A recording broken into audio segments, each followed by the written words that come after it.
Today I have my special guest.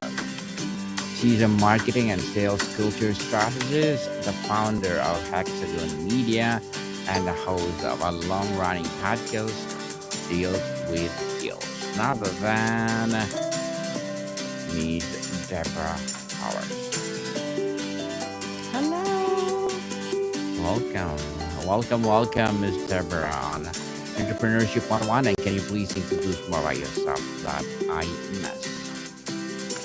You got a lot of it right. I am the founder and CEO of Hexagon Media, and I do host the podcast Deals with Deals. And I've recently become a founding partner in a company called the Growth Vanguard, powered by humanity, which is a private consulting company where I offer my sales culture training, sales coaching, expert authority coaching. I'm not really doing anything differently than I was already doing, but it is now in a much nicer home under a brand that's full consulting. So, but other than that, you nailed everything. Well said, Miss Deborah. And here on Entrepreneurship 101, we salute you, we celebrate you. Thank you, for sharing your knowledge and wisdom to us. And today, let's talk about being a leader, being a marketing and sales culture strategist, as well as the founder itself. You Clarity came back online after years of functional freeze. What does actually feel like in the body difference between knowing to do intellectually and actually being able to choose it? I think, and really when I was in functional freeze, the difference was I just actually couldn't choose it. I knew something was wrong. I knew I needed to do something, but I couldn't take any action at all. And in addition to that, though, all of the other areas of my life, I was still very high functioning and doing great work. But there would be things that, like my marriage, my career, my passions that just kind of got put to the side, and I couldn't make a choice to change my life. That defined functional freeze. Once I was able to get out of that and clarity came back and I was able to think and make decisions, um, it was night and day, Daniel. The being able to make a choice and make a logical choice, go through, have good critical thought about it, and make good choices based on facts and reality and what you're passionate about. That is such a huge thing to be able to do. And there's so many people in the world right now that are at a place and they know this is not what I'm supposed to do. This is not where I'm supposed to be. I don't like where I am. Something feels wrong. And they can't make a move or even a thought about making a move to change their life. And I was incredibly hard on myself when I was in functional freeze. I thought I was procrastinating. I called myself lazy, all of those things. And so when I was in that, it was a really yucky place to be and to think about. I didn't have confidence. And part of the reason I didn't was because I wasn't making those moves and making those choices and being able to make those decisions. So when that gets fixed and you come back online consciously and can make choices, it's incredibly empowering. Incredibly amazing, definitely. So, Miss Deborah, you distinguish discipline from self abandonment. Walk me through the specific decision you made while in survival mode that looked like discipline, but you now recognize as you abandoning yourself. What was the cause? For me, that was hustle and the whole hustle culture. If I looked back through social media posts, you would see me, it's Thursday, let's get our hustle on. I mean, I was just really raised in a generation where if you work hard enough, you can do anything. That growth mindset is really good to have. It's not good when you work yourself into the ground and you don't take care of yourself, though. And so when you are stuck in, I've got to hustle, I've got to be up, I've got to get up and be at the desk by 7 a.m., and I have to do this, and you abandon the things that keep you healthy, the things that make you feel good about yourself, the things that let you unwind and recenter yourself, the things that calm your mind and let you reconnect with yourself. When you abandon all of those things in exchange for hustle and grind, then you end up in a pace that's not sustainable, and you become burned out. Your mindset becomes negative because you're not enjoying life. You're really wrapped up in hustle mode. And that is exactly the place that I was in. And so for me, that was the big change. The big change, definitely. You said you built your life in your 50s without pretending the past did not matter. What's a piece of your past that initially tried to erase, and what made you stop hiding it? I think for most people, we hide our mistakes. We hide the things that we're not proud of. And I certainly did that. And then I also hid choices that I had made. And they aren't mistakes necessarily, but I didn't want to confront them, right? I didn't want to talk about it. Maybe they were choices that led me down a path in my life that I shouldn't have been on, or that took me in a different place. And in my mind, anyway, that's what I would think. I would be thinking, gosh, if I wouldn't have taken that job, or if I wouldn't have made this choice, if I wouldn't have whatever those things were. And it took a long time for me to understand that, right now, I feel great. I'm happy. I am more in my own skin than I have been in a couple of decades. And if I were to erase those things that I'm not proud of, the things that hurt so bad, whether it was what somebody else did or said, or some tragedy that happened in my life, that I was on my knees just in tears praying. And all of those things you want to forget. But what I came to understand is that when you are able to be grateful for them, I wouldn't change them. I wouldn't change any of them, because one change of that pain, let's say one of the moments that had me on my knees, if it didn't happen, I might not be sitting here today. And I like it here. And so that mindset helped me understand that I'm actually grateful for the lessons that I learned, the mistakes that I made, the pain that happened to me, the suffering that I endured. I'm actually grateful for those. And so being able to see them, know that they happened, I'm not really honoring them, but I accept that it happened. And I understand that the lesson I learned from that place that I lived through in that tragedy brought me to where I am today. And I like it here. So how else could I be except grateful? Indeed, be grateful. You live in a functional freeze for nearly a decade, outwardly responsible, inwardly disconnected. How did you finally recognize it? And what was the moment you said, this is not just a fatigue? I had a rough 2020, like a lot of people in the world, and my marriage fell apart. I raised 5 kids. They had all graduated. The last one graduated high school in 2020. And then my mother died.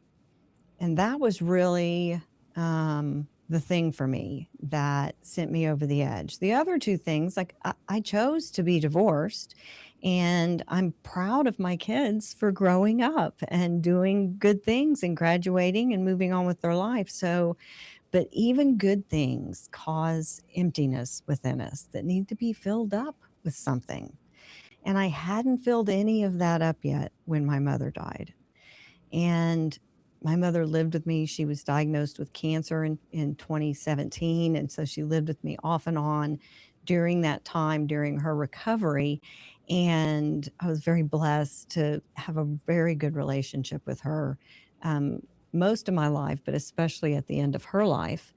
And so when that happened, and I hadn't had anything else to fill up my life with, then I was just really overrun with grief. I was thin. I'd lost a significant amount of weight. I'm in pretty good shape now, and I can tell you I was 30 pounds lighter than I am today. So I felt frail, and I was always an athlete growing up. So I'm used to feeling strong, and I realized I have a lot left to do in my life. I'm almost 60 now, but at the time I was in my mid 50s, and I can't do what I want to do if I feel like this. So I don't want to feel like this anymore. And that was a combination of feeling physically weak and frail and not healthy and strong, and a mindset that was very reactive to the things that were happening around me. I didn't want to be upset about things that I saw on the internet or on social media. I didn't want things that other people said to affect me emotionally. And that was it. I don't want to feel like this anymore. And that was the beginning of my journey to change my life and get out. I got into grief counseling, and he helped me with lots of other things when I was there. And he's who discovered I was in functional freeze. And it's kind of a funny story. I was in his office in counseling, really, working, and I was venting, talking about my procrastination and being incredibly difficult and hard on myself. And he told me, "Debra, you're not procrastinating." And I told him, "You're not listening. I just told you how much I'm procrastinating."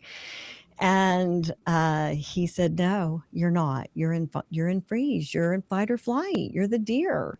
You actually can't. Your subconscious won't let you." And it was life-changing for me.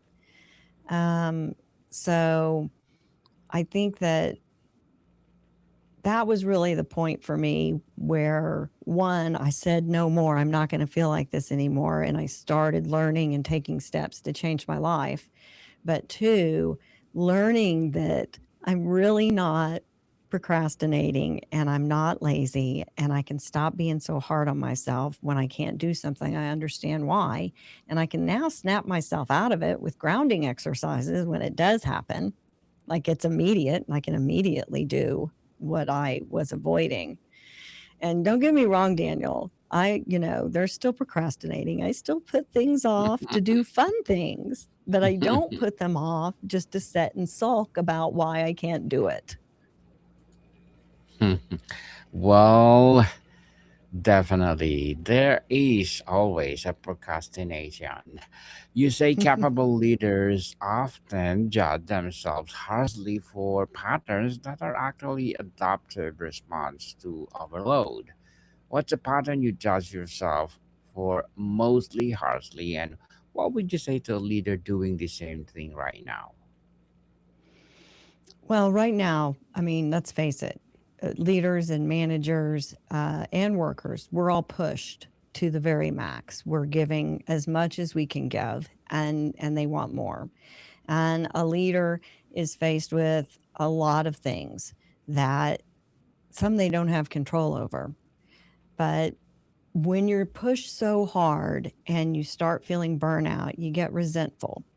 And when you're resentful and you don't have time to focus on an issue and thoroughly understand it yourself, and you have to disseminate all of that to your team, then it's not the most effective. They can feel when that's off. You're not communicating in a way that builds enthusiasm, that builds trust with your team. And then when the performance is off, you're hard on yourself. And when you're pushed that far and you're spread that thin, something has to give. And I talked about hustle culture. We're in that mode. Leadership everywhere is in that mode. I have to give. I've got to hustle. I've got to work late. I've got to work at home. I've got to push, push, push. And what happens is they don't do any of them great. They're absent from home when they're needed there because they're putting in hours at work. They're spread thin at work, and they're not doing a great job there either. And they feel guilty when they sacrifice one for the other. And it's interchangeable. It's not like they always sacrifice their family. When they are home with their family and something happens at work, then they feel bad. And they oftentimes will feel like their job might be in jeopardy because they didn't commit the time or because they took time off to spend with their family and then something happened. So those kind of regretful decision making and I've lived in that place. Sometimes I still will find myself being critical because I didn't do something immediately. And I'm the damn boss.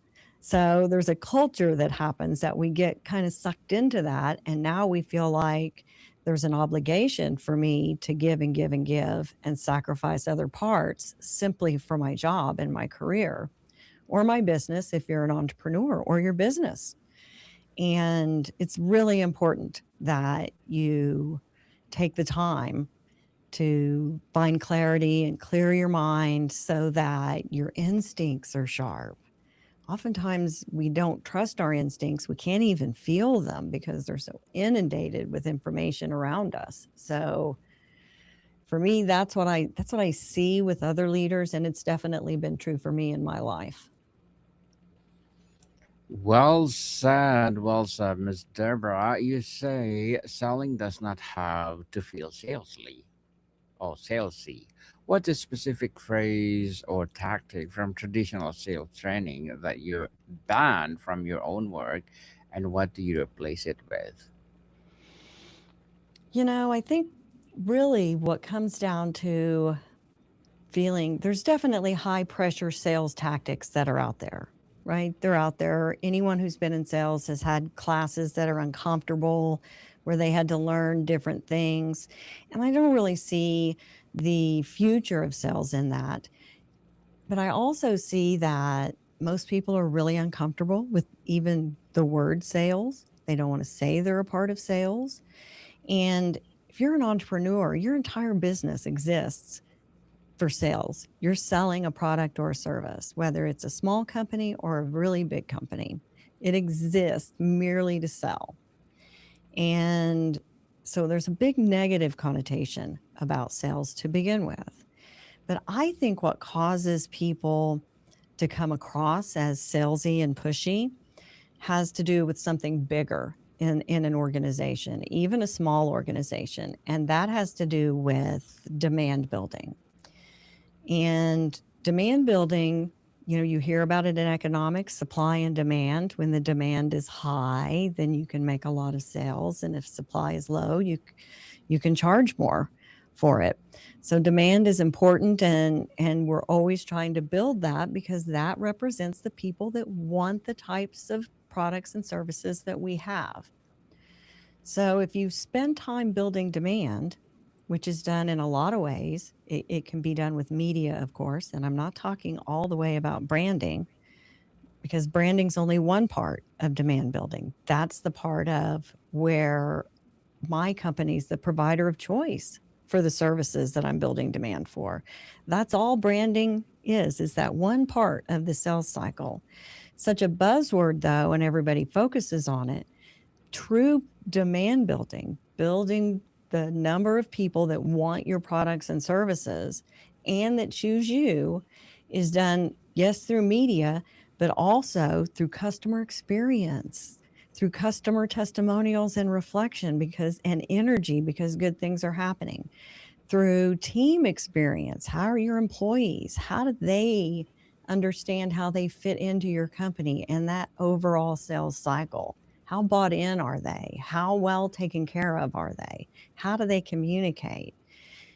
So if you think about everything you want that potential customer to know about your business before you sit down, and it can't be price, and it can't directly be service and packaging, right? So now you're really talking about intrinsic things, but those things that you want them to know before you sit in that chair, that is the part that's missing.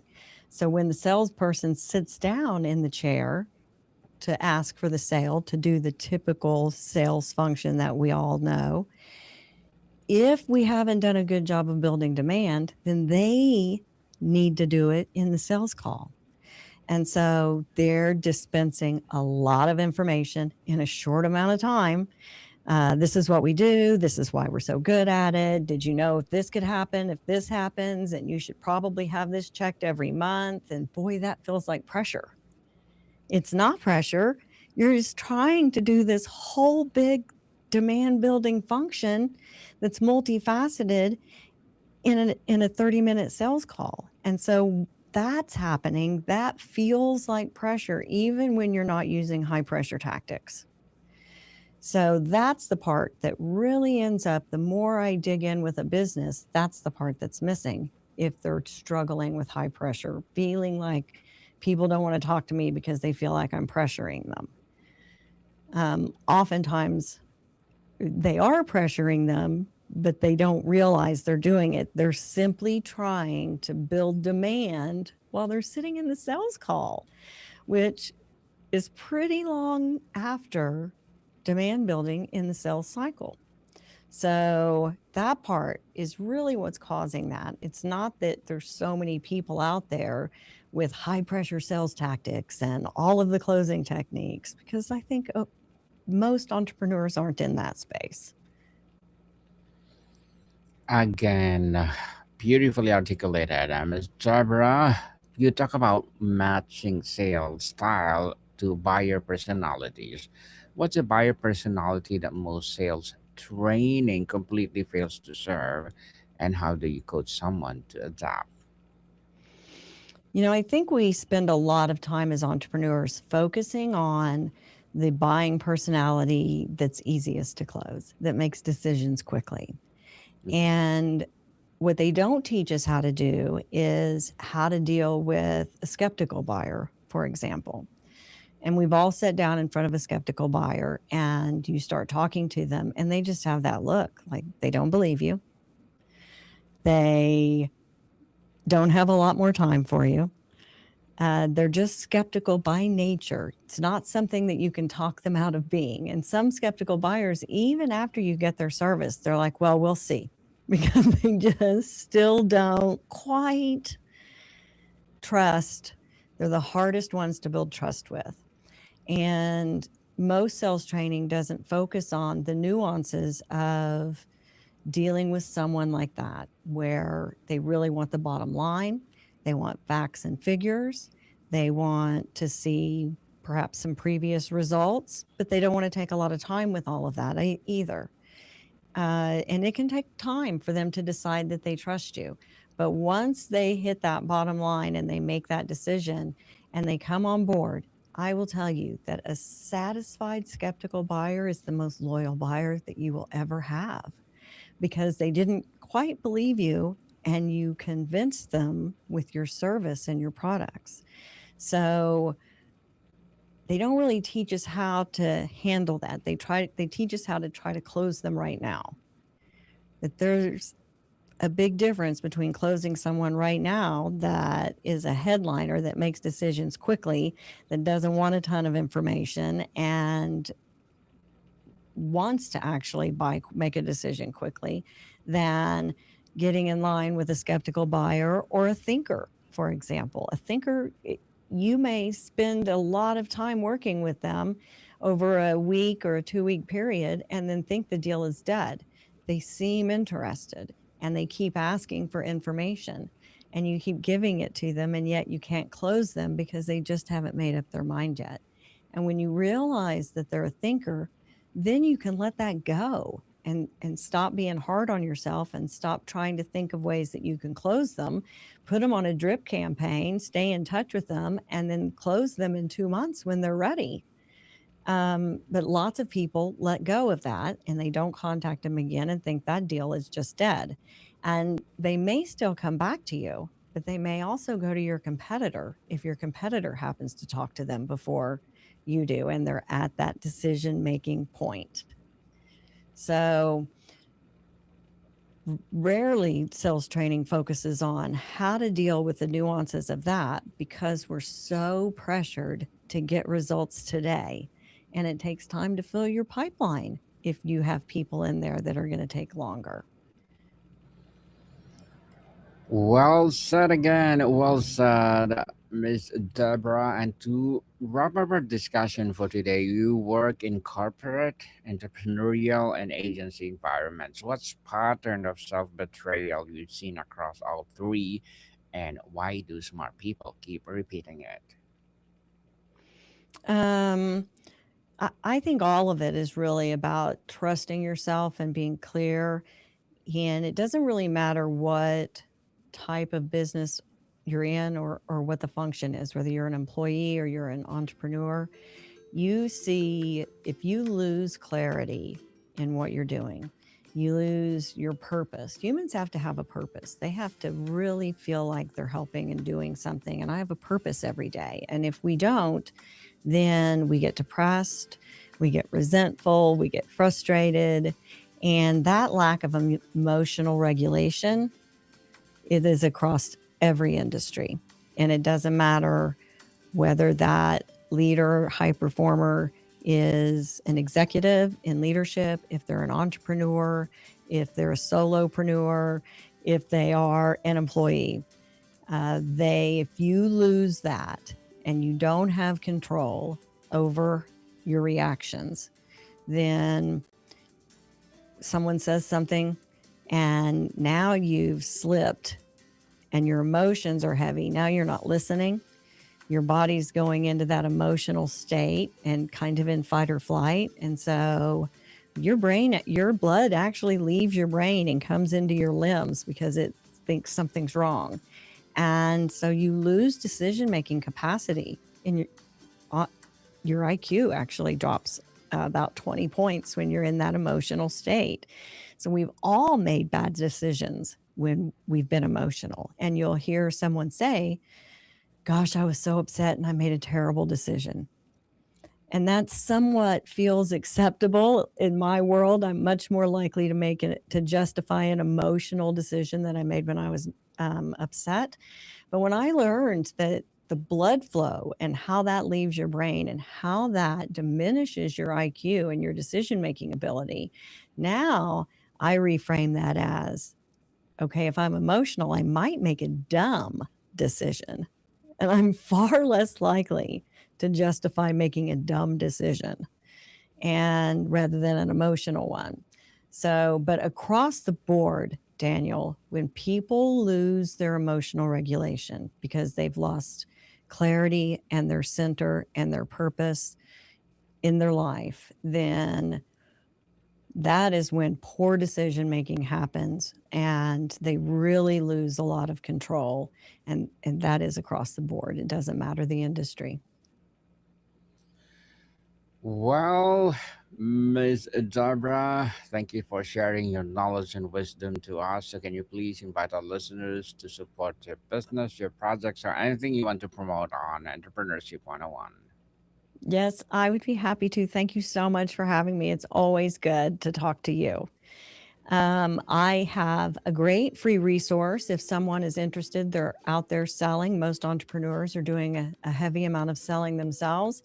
And it's called the Human Sales Playbook. And it really is a guide to help you sell with clarity and connection so you don't feel salesy. It has different tools for relaxing before an appointment, for getting clear on your message. We've all gotten tongue-tied in there when we're trying to say what we do even. So it has exercises in there for that. So I'll give you a link. You can download that for free. You can listen to my podcast on any platform, probably where you're listening to this, unless it's somewhere live on social media. You can likely find my podcast, Deals with Heels, as well. And you can find out more about my agency at hexagonmedia.net. Yes, definitely. Let's connect with Miss Deborah. And before I will let you go, Miss Deborah, I have one more question. A leader is listening right now or watching. They are successful on paper, but exhausted, disconnected, and secretly ashamed that they cannot think their way out of what they feel. What is the single smallest, most concrete action that they can take tomorrow? Not a grand gesture, but the first step back toward clarity. My answer is typically always the same for that, and that is start tomorrow. I do it when I first wake up in the morning. Spend 5 minutes. Start with 5 minutes, all by yourself, alone.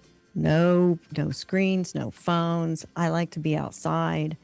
I spend a lot more than 5 minutes meditating, but don't think of it as meditation. Think of it as just spending time with myself. It is incredibly difficult to connect with ourselves and our instincts to make good decisions when we are inundated with input. We're ingesting so much on social media, at work, emails. All of that is hitting us. And what it does, and you'll find when you first start sitting by yourself that your mind is racing. There are so many things coming to the surface.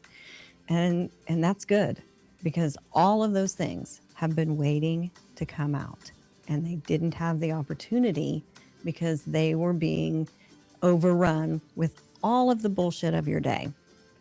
So let all of those things come.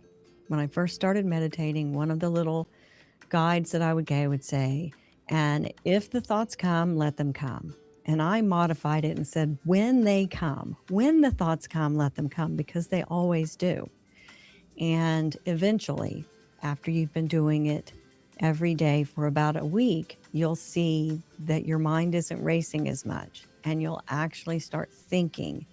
And as you've already been thinking about the problems that are happening, the solutions you need to find, they will just appear because you're capable. You have all of that inside of you. You're just not connected to it and allowing it to come out.